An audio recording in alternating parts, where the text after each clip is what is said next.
पौष मास की सफला एकादशी की कथा एवं महात्म्य हमने यह कथा पद्म पुराण के उत्तरखंड से ली है।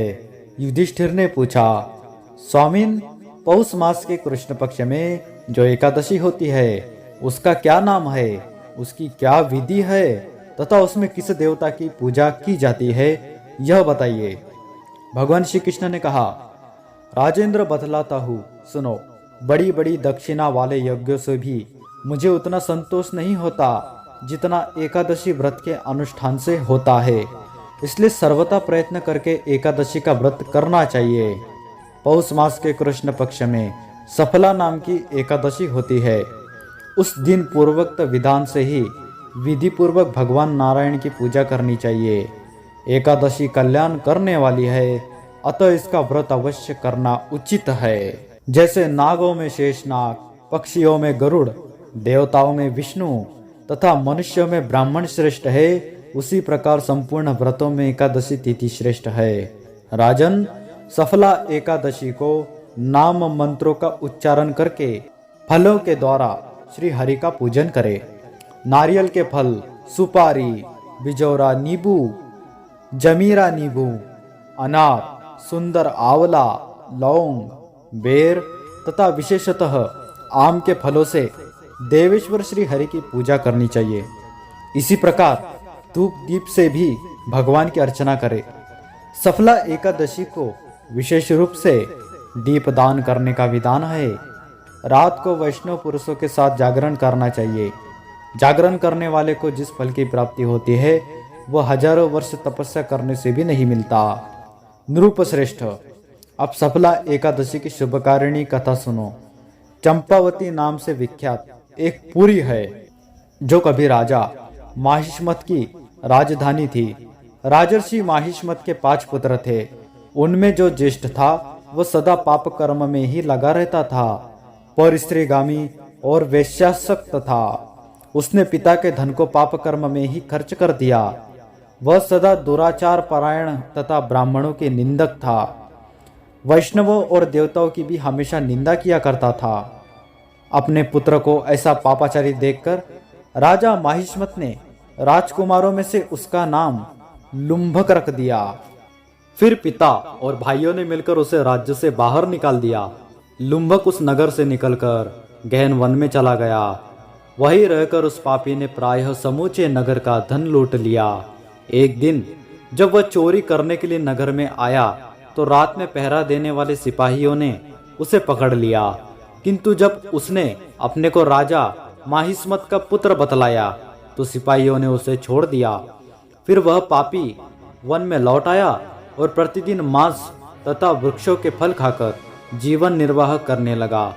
उस दुष्ट का विश्राम स्थान पीपल के वृक्ष के निकट था। वह बहुत वर्षों का पुराना पीपल का वृक्ष था। उस वन में वह वृक्ष एक महान देवता माना जाता था। पाप बुद्धि लुम्भक वही निवास करता था। बहुत दिनों के पश्चात एक दिन किसी संचित पुण्य के प्रभाव से उसके द्वारा एकादशी के व्रत का पालन हो गया। पौष मास में कृष्ण पक्ष की दशमी के दिन पापिष्ट लुम्भक ने वृक्षों के फल खाए और वस्त्रहीन होने के कारण रात भर जाड़े का कष्ट भोगा। उस समय न तो उसे नींद आई और न आराम ही मिला। वह निष्प्राण सा हो रहा था। सूर्योदय होने पर भी उस पापी को होश नहीं हुआ। सफला एकादशी के दिन भी लुम्भक बेहोश पड़ा रहा। दोपहर होने पर उसे चेतना प्राप्त हुई। फिर इधर उधर दृष्टि डालकर वह आसन से उठा और लंगड़े के भांति पैरों से बार बार लड़खड़ाता हुआ वन के भीतर गया। वह भूख से दुर्बल और पीड़ित हो रहा था। राजन, उस समय लुम्भक बहुत से फल लेकर जो ही विश्राम स्थान पर लौटा त्यों ही सूर्य देव अस्त हो गए। तब उसने वृक्ष की जड़ में बहुत से फल निवेदन करते हुए कहा, इन फलों से लक्ष्मीपति भगवान विष्णु संतुष्ट हो।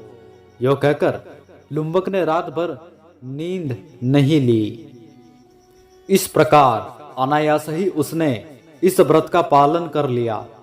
उस समय सहसा आकाशवाणी हुई, राजकुमार, तुम सफला एकादशी के प्रसाद से राज्य और पुत्र प्राप्त करोगे। बहुत अच्छा कहकर उसने वह वरदान स्वीकार किया। इसके बाद उसका रूप दिव्य हो गया। तब से उसकी उत्तम बुद्धि भगवान विष्णु के भजन में लग गई। दिव्य आभूषणों की शोभा से संपन्न होकर उसने अकंटक राज्य प्राप्त किया और 15 वर्षों तक वह उसका संचालन करता रहा। उस समय भगवान श्री कृष्ण की कृपा से उसके मनोज्ञ नामक पुत्र उत्पन्न हुआ। जब वह बड़ा हुआ तब लुम्बक ने तुरंत ही राज्य की ममता छोड़कर उसे पुत्र को सौंप दिया और वह भगवान श्री कृष्ण के समीप चला गया, जहां जाकर मनुष्य कभी शोक में नहीं पड़ता। राजन, इस प्रकार जो सफला एकादशी का उत्तम व्रत करता है वह इस लोक में सुख भोग कर मरने के पश्चात मोक्ष को प्राप्त करता है। संसार में वे मनुष्य धन्य हैं जो सफला एकादशी के व्रत में लगे रहते हैं, उन्हीं का जन्म सफल है। महाराज, इसकी महिमा को पढ़ने, सुनने तथा उसके अनुसार आचरण करने से मनुष्य राजसूय यज्ञ का फल प्राप्त करता है। वीडियो पसंद आया तो वीडियो को लाइक कर दीजिए, चैनल को सब्सक्राइब कर लीजिए और भक्तों से वीडियो को शेयर कर दीजिए। जय श्री कृष्ण, जय श्री हरि। सनातन धर्म की है ये कथा, सुनाते हैं हम भगवान की महिमा गाथा।